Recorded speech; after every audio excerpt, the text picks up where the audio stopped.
Hi friends, welcome to Bigg Boss reviews.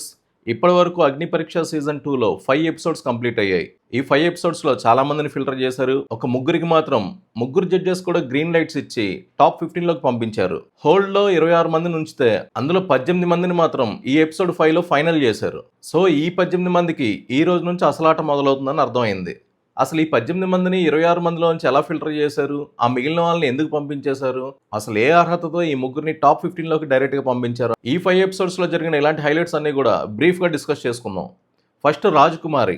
ఈ అమ్మాయిని ఎందుకు అసలు టాప్ 15లోకి డైరెక్ట్గా పంపించారు అంటే, మనకి కేజీఎఫ్ మూవీలో ఒక డైలాగ్ ఉంటుంది, తల్లిని మించిన యోధురాలు లేదు అని. ఆ అమ్మాయి జీవితం అదే. చాలా కన్నీటి పర్యంతం అయిపోతాం మనం ఆ అమ్మాయి గురించి చెప్తున్నప్పుడు. విన్న ప్రతి ఒక్కడు కూడా గుండె చలించిపోతుంది. అన్ని కష్టాలు పడింది ఆ అమ్మాయి. అన్ని కష్టాలు పడినందుకు సానుభూతిగా ఇచ్చారా అంటే కాదు.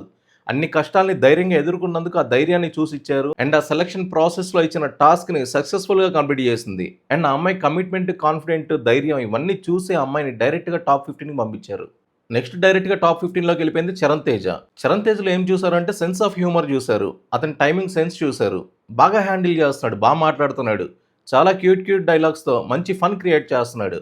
అంతేనా దానికే ఇచ్చేసారంటే దానికి కాదు. అతన్ని నలుగురు జడ్జెస్ మీద బజ్ చేయమని అడిగినప్పుడు చాలా చక్కగా డీసెంట్గా ఒక మంచి ఫన్ వేలో ఆ బజ్ మొత్తాన్ని హైలైట్ ఆఫ్ ది షో చేశాడు. అతని టైమింగ్కి, అతని సెన్స్ ఆఫ్ హ్యూమర్కి అతన్ని డైరెక్ట్గా టాప్ 15లోకి పంపించారు. ఎందుకంటే బాగా సీరియస్ నోట్లో జరిగే ఈ బిగ్ బాస్కి ఇలాంటి క్యాండిడేట్ చాలా అవసరం. లేదంటే అసలు రిలీఫ్ ఉండదు మనకి. అండ్ నెక్స్ట్ టాప్ 15లోకి పంపించేసిన క్యాండిడేట్ మిథిలేష్ రెడ్డి.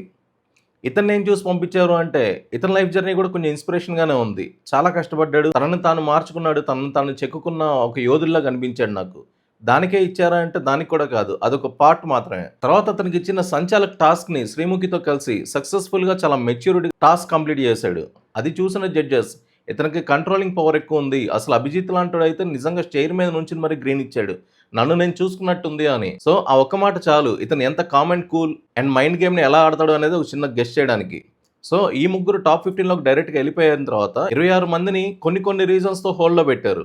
హోల్డ్లో పెట్టిన తర్వాత నిన్న ఒక 8 మందిని రిజెక్ట్ చేసి ఇంటికి పంపించేశారు.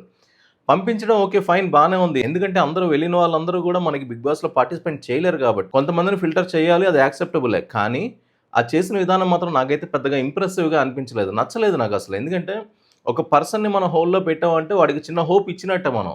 అంటే నెక్స్ట్ నాకు పర్ఫార్మెన్స్ ఇచ్చే ఛాన్స్ వచ్చినప్పుడు, నెక్స్ట్ నేను ప్రూవ్ చేసుకునే ఛాన్స్ వచ్చినప్పుడు నేను గట్టిగా ప్రూవ్ చేసుకోవాలని వాడు మెంటల్గా ప్రిపేర్ అయిపోయి ఉంటాడు. ఆ ముగ్గురు జడ్జెస్ అంటే శ్రీముఖితో కలిపి నలుగురు కూడా కలిసి డిస్కస్ చేసుకుని 8 మందిని ఫిల్టర్ చేసి 8 మందిని డైరెక్ట్గా ఇంటికి పంపించేస్తారు వితౌట్ ఎనీ రీజన్. సో అలాంటప్పుడు అదేదో మనకి ఆ ఎపిసోడ్స్లో వాళ్ళు పార్టిసిపేట్ చేసినప్పుడే రిజెక్ట్ చేసి పంపించేస్తుంటే బాగుండేదేమో అనిపించింది.